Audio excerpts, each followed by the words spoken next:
ഉരുൾപൊട്ടലിൽ ജീവിതം നിശ്ചലമായ വയനാട് മുണ്ടക്കൈ ചൂരൽമല ദുരിതബാധിതരുടെ വായ്പ എഴുതിത്തള്ളണമെന്ന ആവശ്യം പരിഗണിക്കണമെന്ന് കേന്ദ്ര സർക്കാരിനോട് ആവർത്തിച്ച് ഹൈക്കോടതി. ജീവനോപാധികൾ നഷ്ടമായ നിരാലംബരുടെ നിസ്സഹായാവസ്ഥ കണ്ടില്ലെന്ന് നടിക്കരുതെന്നും കേന്ദ്ര സർക്കാരിനോട് ഹൈക്കോടതി പറഞ്ഞു. ജസ്റ്റിസുമാരായ AK ജയശങ്കരൻ നമ്പ്യാർ, S ഈശ്വരൻ എന്നിവരടങ്ങിയ ബെഞ്ചാണ് കേസ് പരിഗണിച്ചത്. വായ്പ എഴുതിത്തള്ളാൻ കഴിയില്ലെന്നും മൊറട്ടോറിയം പ്രഖ്യാപിച്ച് വായ്പ പുനഃക്രമീകരണം നടത്താൻ മാത്രമേ സാധിക്കൂ എന്നുമാണ് കേന്ദ്ര സർക്കാർ മറുപടി പറഞ്ഞത്.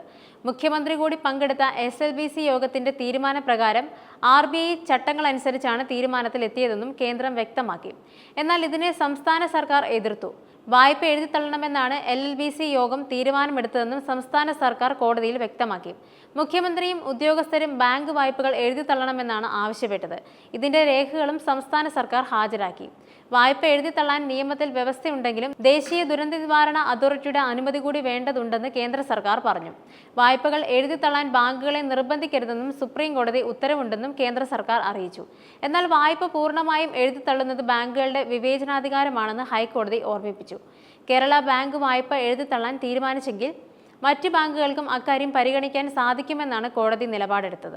വായ്പ എഴുതിത്തള്ളുന്ന കാര്യം പരിഗണിക്കണമെന്ന് തങ്ങൾ നിർദ്ദേശിച്ചിരുന്നെന്ന കാര്യം ഒരിക്കൽ കൂടി കോടതി ചൂണ്ടിക്കാട്ടി. കോവിഡിൽ ജനങ്ങൾക്കുണ്ടായ ബുദ്ധിമുട്ട് താൽക്കാലികമായിരുന്നു.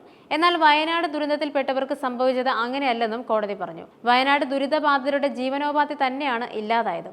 അത് കണ്ടില്ലെന്ന് നടിക്കാനാവില്ല. കഴിഞ്ഞ തവണ ഹർജി പരിഗണിക്കുമ്പോൾ ദുരന്തബാധിതരോട് കേന്ദ്ര സർക്കാർ കാണിക്കുന്ന അവഗണനയെ ഹൈക്കോടതി രൂക്ഷമായി വിമർശിച്ചിരുന്നു. വയനാട്ടിലെ കടാശ്വാസത്തോട് കേന്ദ്രം സ്വീകരിക്കുന്ന നടപടികളിൽ വ്യക്തത വരുത്തി വിശദമായ സത്യവാങ്മൂലം സമർപ്പിക്കണമെന്നും ഹൈക്കോടതി നിർദ്ദേശം നൽകിയിരുന്നു. വായ്പാ വിനിയോഗവുമായി ബന്ധപ്പെട്ട വിഷയത്തിൽ വ്യക്തത വരുത്താത്ത കേന്ദ്ര സർക്കാരിനെ കോടതി രൂക്ഷമായി വിമർശിച്ചു. കലക്കവെള്ളത്തിൽ മീൻ പിടിക്കാൻ ശ്രമിക്കുകയാണോ, കേന്ദ്ര സർക്കാരിന് മറ്റെന്തെങ്കിലും അജണ്ടയുണ്ടോ തുടങ്ങിയ രൂക്ഷമായ ചോദ്യങ്ങളും ഹൈക്കോടതിയിൽ നിന്നുണ്ടായി. ബാങ്കുകൾ മറ്റുള്ളവരെ പണം ഉപയോഗിച്ചാണ് ബിസിനസ് ചെയ്യുന്നതെന്ന മറുപടിയാണ് പിന്നീട് കേന്ദ്രം കോടതിയെ അറിയിച്ചത്. കോടതി ഉത്തരവിന്റെ അടിസ്ഥാനത്തിൽ വായ്പ എഴുതിത്തള്ളുന്നത് പരിഗണിക്കാമെന്നും കേന്ദ്ര സർക്കാർ അറിയിച്ചു. ഹർജി ഇനി വേനലവധിക്ക് ശേഷം പരിഗണിക്കും.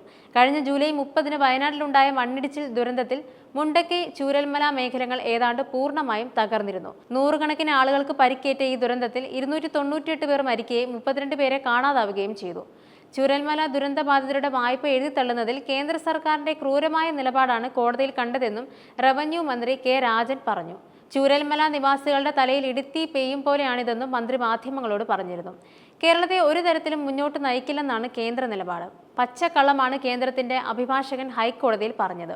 ഉരുൾപൊട്ടൽ ദുരന്തബാധിതരെ 779 കുടുംബങ്ങൾക്ക് 46 ബാങ്കുകളിലായി 30.62 കോടിയുടെ വായ്പകളാണുള്ളത്.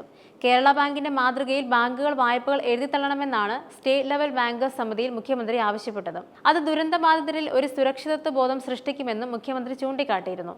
അതിതീവ്ര ദുരന്തബാധിത മേഖലകളിലെ ദുരന്തബാധിതരുടെ കടങ്ങൾ എഴുതിത്തള്ളാനുള്ള ദേശീയ ദുരന്ത നിവാരണ അതോറിറ്റിയുടെ അവകാശം ദുരന്ത നിവാരണ നിയമത്തിലെ 13-ാം വകുപ്പിൽ കൃത്യമായി രേഖപ്പെടുത്തിയിട്ടുണ്ട്. എന്തുകൊണ്ടാണ് ആ അവകാശം ഉപയോഗിക്കാത്തതെന്നും മന്ത്രി ചോദിച്ചു. ഈ കടങ്ങൾ എഴുതിത്തള്ളാതിരിക്കാൻ കേന്ദ്രം സമർപ്പിച്ച ഒരു നിർദ്ദേശവും കോടതിക്ക് ബോധ്യമായിട്ടില്ല. കോവിഡ് കാലം പോലെ അല്ലെന്നും ദുരന്തത്തിൽ ജീവനോപാധി പൂർണ്ണമായും നഷ്ടപ്പെട്ടവരാണ് വയനാട്ടിലുള്ളതെന്നും കോടതി തന്നെ പറഞ്ഞു.